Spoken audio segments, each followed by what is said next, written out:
come up with kind of a new scenario, a new villain that would be fun to play. And plus, we had some, I guess, creative limitations where it was like I wanted to use certain locations from the show. So the stuff around Republic City and South Pole and the portals and stuff. So we kind of used that as a bit of a template too about where we were going to go and see and stuff. Yeah, and as is the case with a lot of our content, once we have a villain, we have a story. Yeah. So it just kind of comes from the idea of some creepy, cool, scary villain, and we all kind of cook that up together. Also with Joaquin Dos Santos, our co-exec. Joaquin! Whoop, whoop. Yeah!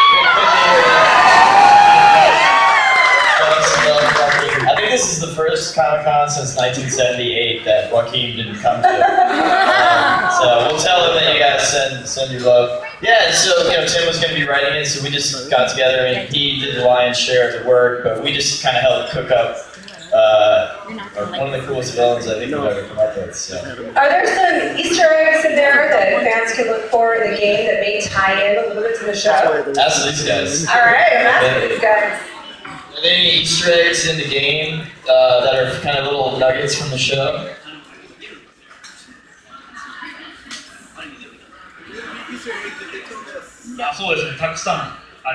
There's a whole lot of them. Is that you guys are going to be pretty pleasant surprised? Alright.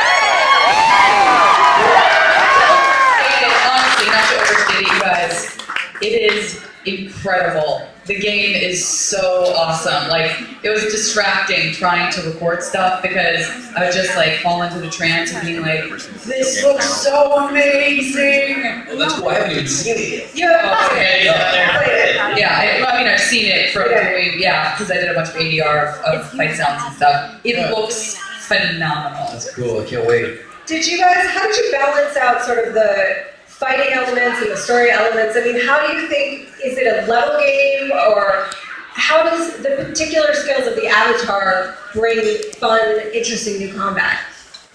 I think the avatar levels of bending made a great platform for a game. We take Korra down to 0 and she has to work her way back up. Now hold on. She's never at 0. She starts at 10. It's a 10 scale. And so that worked out perfectly. In terms of the story, it's kind of like doing like a mini series or a comic book. It's kind of a standalone thing. The world is so rich. There's plenty of room for this kind of stuff. It is rich, it's really beloved. So what is it kind of for you guys? Platinum often does original IP, so you're tackling something that already exists. What did you decide is the essence of Korra that you had to nail in working with these guys?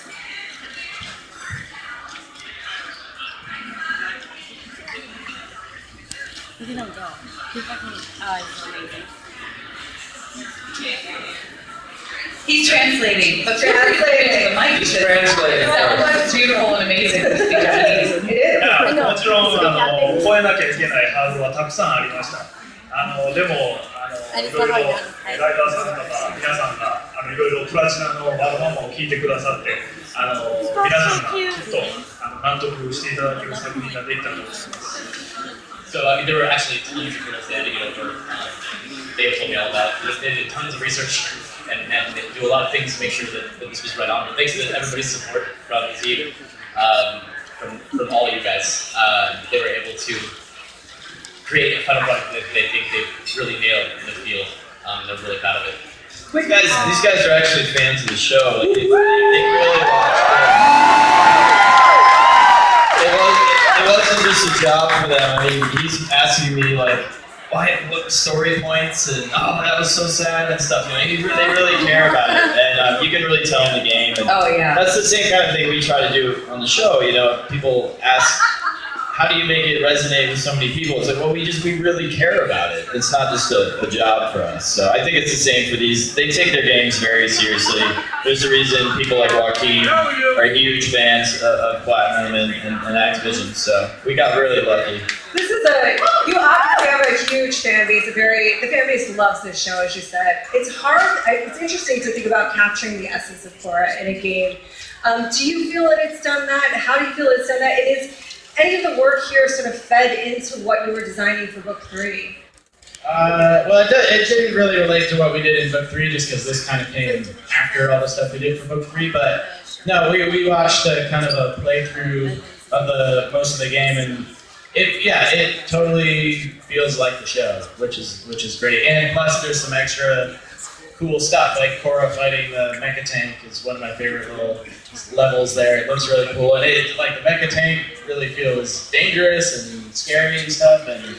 And there was one thing they did that was super cool that I wish we had put in the show, where the mecha tank uses its magnet to like pick up a car and then throw it at Korra. It was cool.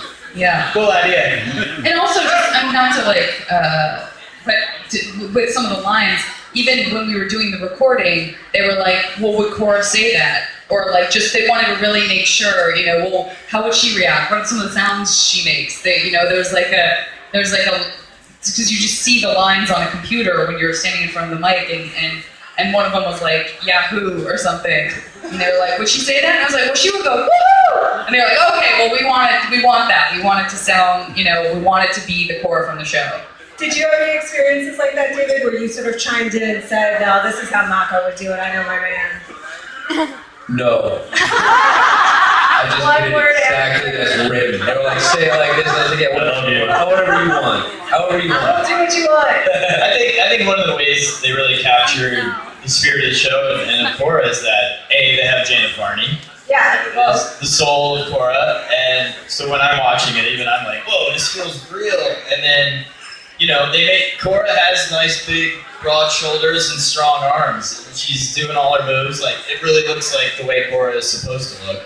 And I'm always doing retakes on the show where I'm like, her arms are too skinny. Her arms are too skinny. So it's cool that they didn't just like try to make it like some typical video game, heroine or something. Like they really captured the look of Korra, and then they realized the Republic City and all the other locations so accurately. So I think those things, the environment, the spirit of the character, and then her kind of visual identity really came across nicely. And when we were coming up with the story for the game, we kind of used some elements that we had talked about in the room that we thought were cool, but didn't quite make it into the show. So we got to use some things that otherwise would have been left on the floor. So yeah, like the pro bending thing. There's this whole pro bending plot. I don't know if it's a spoiler, but it was like something we had kicked around. We just never got around to. So a whole programming squad in the game of Tarzan. yeah, there's some ties in nice. They want to know. I don't know if I'm supposed to say. Don't ruin it. We gotta know. You're gonna have to play it together. There's- I know. It has to do with the wolf bats. It'll be fun together. Why are you sad? Why are you sad? I thought everybody loves Kana. It's Tano. That was okay. Play the game. Check it out. Don't play it. Little something for the fans. You guys, Korra and Mako are having a rough patch in both three. And a rough patch. I mean, but they're working together in the game, right? They're blending together. Is there? Hopefully there's not a breakup level. I think that was the entire point of the game, was just for them to get back together. It's a relationship video game. That's what you win, Korra. You said couples therapy. The whole game is designed to ship you guys back together. That's what you level up to, so start playing. Don't worry. Stop. Alright, so last question is, Separate video game. this is sort of for the whole panel. What do you think it's going to mean for the fans to be able to do things that Korra does that are so cool, like bending? yeah! You get to ride Naga, which is really cool. Yeah, that's super fun. Yeah, I always thought like we had some video games made of the old series, and I always think it's hard to capture like the feel of bending and like controlling the controller controls, whatever you it's called. But watching the gameplay, it seemed really fluid and it really felt like it's gonna, without actually being able to fire bend, it's gonna be as close as you could get to actual bending. So it should be fun. This is the most Mike and I have been involved in one of the video games. Platinum and Activision have made it a priority, and they've really incorporated our involvement, and Tim and Josh and Joaquin, and it's been great, and it's in good hands, and we were happy to help in any way, and we're really lucky to have them. All right, thank you.